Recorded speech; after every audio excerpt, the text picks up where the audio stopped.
शिवसेना एकनाथ शिंदे यांच्या ठाण्याच्या बालेकिल्ल्यामध्ये ठाकरे गटाचा मेळावा असणार आहे। आपण ठाण्यातील NKT हॉलच्या याच ठिकाणी आहोत आणि याच ठिकाणी ठाकरे गटाकडून शिवसेनेकडून मोठ्या प्रमाणात बॅनरबाजी करण्यात आलेली आहे। ठाण्यातील हे NKT कॉलेज आहे आणि याच कॉलेजच्या इथे सभागृह आहे आणि या सभागृहामध्ये मोठा असा इथं मेळावा घेण्यात येणार आहे। पाहायला गेलं तर ठाकरे गटाला लोकसभा असेल विधानसभा यामध्ये त्यांना पाहिजे तसं यश मिळालं नसल्यामुळे या बैठकीचं पदाधिकारी कार्यकर्त्यांना भविष्यातील दिशा दिली जाणार आहे। तसेच सरकारचे अपयश लोकांपर्यंत पोहोचवण्यासाठी हे मार्गदर्शन देखील या ठिकाणी केलं जाणार आहे। त्यासाठी खास करून खासदार असतील आमदार असतील इतर नेते मंडळी देखील या मेळाव्याला उपस्थित राहणार आहे। खासदार संजय राऊत असतील, सुभाष देसाई असेल, अरविंद सावंत असेल, अनिल देसाई, विनायक राऊत, आनंद गीते, भास्कर जाधव, अंबादास दानवे, चंद्रकांत खैर, दिवाकर रावते, अनिल परब, सुनील प्रभू सह ठाण्यातील माजी खासदार राजन विचारे सह या ठिकाणी या मेळाव्यामध्ये उपस्थित असणार। त्यामुळे या ठिकाणी देखील आता पदाधिकाऱ्यांना काय कानमंत्र देणार हे देखील पाहावं गरजेचं राहणार आहे। मात्र सध्या तरी शिवसेनेच्या एकनाथ शिंदे यांच्या बालेकिल्ल्यामध्ये या मतदारसंघामध्ये त्यांच्या ठिकाणी हा मेळावा घेणार आहे। त्यामुळे सर्वांचंच लक्ष या मेळाव्याकडे लागलेलं। सायंकाळी 4 आणि 5च्या सुमारास हा मेळावा सुरू होणार आहे।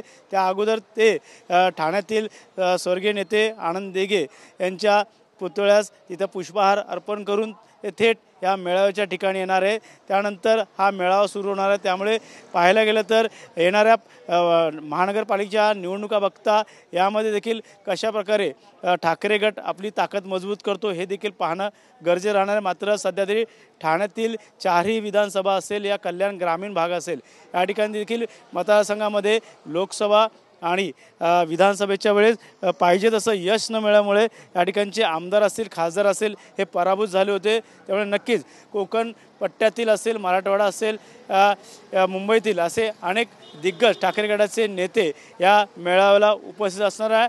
आणि या ठिकाणी पाहायला गेलं तर गेल्या काही दिवसापासून यांच्यावरती ज्या पद्धतीने आरोप प्रत्यारोप करत असताना या ठिकाणी अनेकांच्यावरती खोटे केसेस देखील दाखल करण्याचा असल्याचा आरोप ते ठाकरे गटाचे माजी खासदार राजन विचारे यांनी देखील केला होता।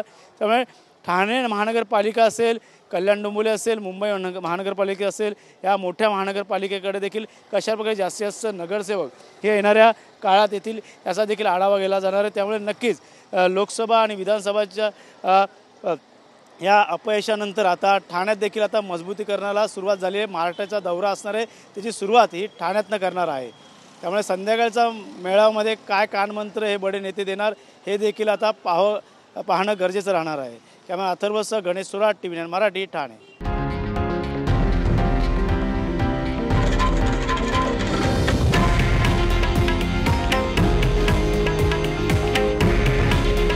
हे आहे देशातील नंबर 1 न्यूज नेटवर्क आणि आपण पाहत आहात TV9 मराठी।